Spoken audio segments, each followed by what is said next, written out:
Cowabunga dudes and dudettes, this is Anthony, aka Batbomb82, and today I'll be doing a review of the Super7 TMNT Ultimates Slash figure. Now as you can see, Slash comes in that standard boxed packaging with a purple slipcover and a sewer lid image of Slash.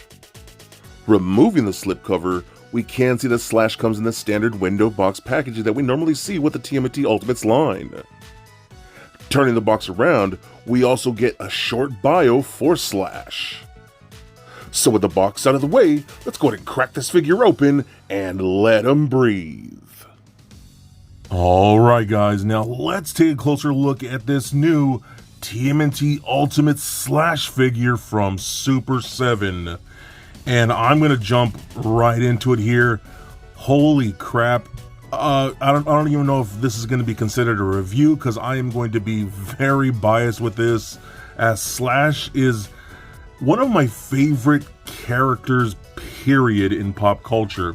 Like how in TMNT, in my opinion, I think we all have our favorite turtle, you know, whether it be Leonardo, Michelangelo, Raphael, Donatello, whatever. But I think we all also have our favorite TMNT character outside of the four turtles. And for me, that's Slash. And that vintage toy, man, so iconic. One of my all-time favorite action figures. And this is the one I have been waiting for ever since TMNT Ultimates was announced. And he's finally here. And I think Super7 did an amazing job. Now, that is not to say I do have my gripes here, and I'll show you what I mean here. But the sculpt of this guy is just gorgeous. That head sculpt looks amazing here. You got the big yellow eye on one side, the little white eye on the other side. The teeth look really, really good. I love that big mouth there. Just looks awesome. The skin looks great with all that texture on there. You can see throughout the entire figure, just looks really, really good. I love all kinds of these little warts and cracks, and there's a bit of a wash on it. Now, I will say, I think a lot of people were kind of like saying that this figure looks a little too dark, and I get it. It does feel a little too dark in my opinion, but not as bad when you get it in hand. A lot of pictures that are floating around online really aren't doing it justice. But for instance, I'll bring in a vintage Slash here, and you can see how brighter he is in color. But again, I don't think this is crazy far off. I think it is because of that wash they gave him. It might be a little heavy for some, but in hand, it looks really freaking good. So I love the detailing of the chest here. It has some really nice texturing to it too. I think that looks really good. You can see all the little cracks and nicks, like he's seen some things, man. He's fought some battles. He's pretty awesome. The belt looks great. I love how the belt is actually fully painted this time, because in the vintage Slash figure, there were multiple versions of it, whether it be a black belt or the pink belt or purple belt, whatever you want to call it. So this is cool. They kind of did a mix and mash of those, and the skulls this time around on the belt are painted silver, but the detailing of like the spiked knee pads and the elbow pads look really good.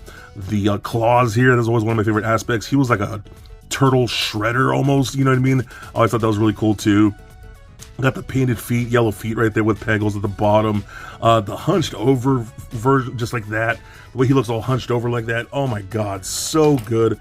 Again, bringing in the vintage figure, how he had that like hunched over look. Oh God, they captured that so beautifully. The back of the figure looks great as well. Again, the giant shell. And you can see little scratches and things like that. All the slashes in there, if you will. The yellow spikes going through that. The belt, again, looks really good.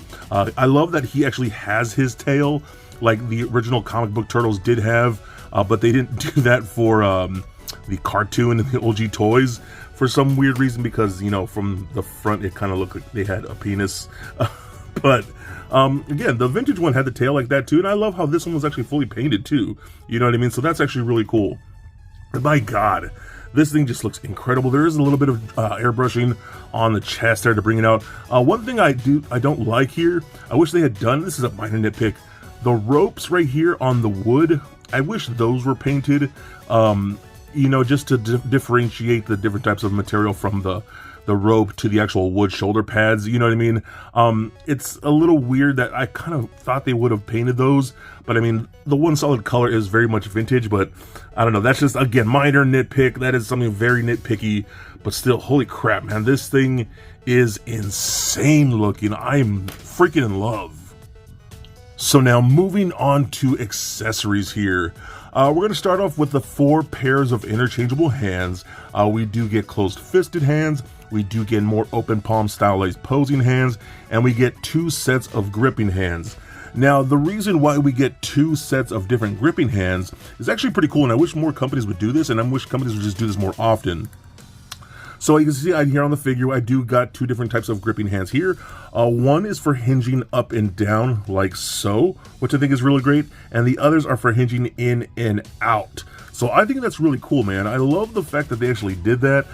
It helps for different types of poses and things that you would want to do. So I think that's really cool that they even gave us that. We also do have different types of shurikens here. We got 2 of these ones with a little more swirled edges like that, and then we're going to get a more standard one right here. Now, if you look at the belt here, I'm going to lift these arms up. We do get little pegs right there on the belt. Now, these ninja stars are meant to be in certain sections of the belt. So if you look at the vintage figure, I'm bringing a vintage slash right here, you can see we get a more swirled ninja star on that side. So you could take one of these and plug it in right there. They could be a little tricky to get on, but I mean, once you get them on there, they stay pretty good, kind of, sort of. You just got to get them in the right way. There you go. I had to flip that around, so that actually works out really good. And now if you look on this side, there's 2 pegs right there. If you look on the vintage belt, you got the more standard star right there and the more swirled star. So you could take the standard one right there, put that on like that, boom, and then take the more swirled star over here. And this is so hard to do with my fat freaking hands. Oh my god. So there you go. Again, just like the vintage belt there, I think that's really cool that they even did that, man. So nice attention to detail there. And pick up your belt, pick up your pants, slash, what are you doing? But still, that looks really, really cool. We also do get 2 of these little grenades here that look really, really nice. I love how these are painted. It's really dark metallic green and the nice silver. So the same thing with this. We do get pouches right here. You can see with the big loop like that. That was on the vintage figure. You can see the big loop on this one. But if you look, there's a little slot right here. And you look at the back of the vintage one, you do see a grenade right there in that slot. So that is actually for the grenades. So you can take those, slide them on right there, and there you go. That works out perfectly, man. So I love how they did that. So I'm going to put him down right here. Now I'm going to move on to the weapons because these are fantastic. We do get his weapons, in my opinion, were just straight up iconic. So we get that really twisted, jagged knife that he came with, fully painted with black handle and silver paint, which I think is great. This is a new weapon. This is almost the same thing, but this is a full-on sword, which I think is really cool too. So I love the way that looks. This is a great addition to this, so I think that works out great as a pair.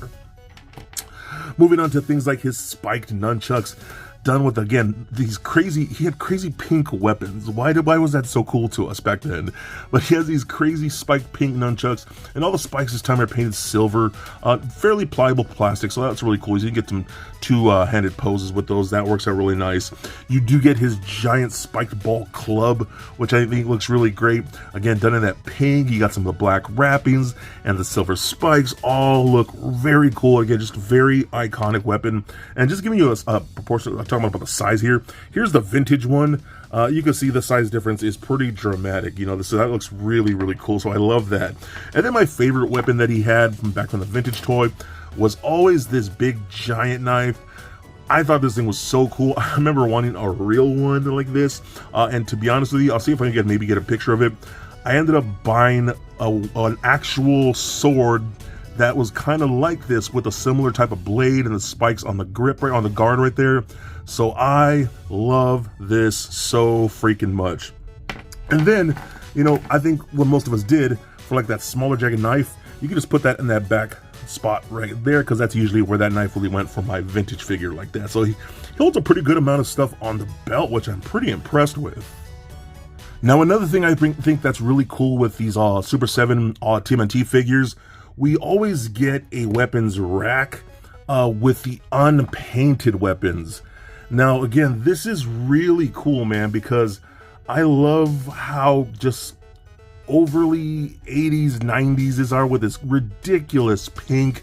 It's so dumb, and I love it so much. And again, bringing in a vintage weapon here, the color of the pink matches fairly well. This one's a little faded, of course, and a little dirty because it's just so old. I mean, here, I'll bring in the nunchucks too. You can see the color is pretty spot on here, and I love this, man. And normally, like, I really try to keep all these unpainted weapons on the trees, but those pink spiked weapons for the vintage slashes, and to me, is just, again, so iconic. I'm really considering using these for the actual figure. And on to his final accessory, we do get a second head, which I think is great. I love that they included a second head. Again, that's another good thing that Super7 does. They give us the more old school toy head and then a different version for like an original head for that. So I think it's really cool.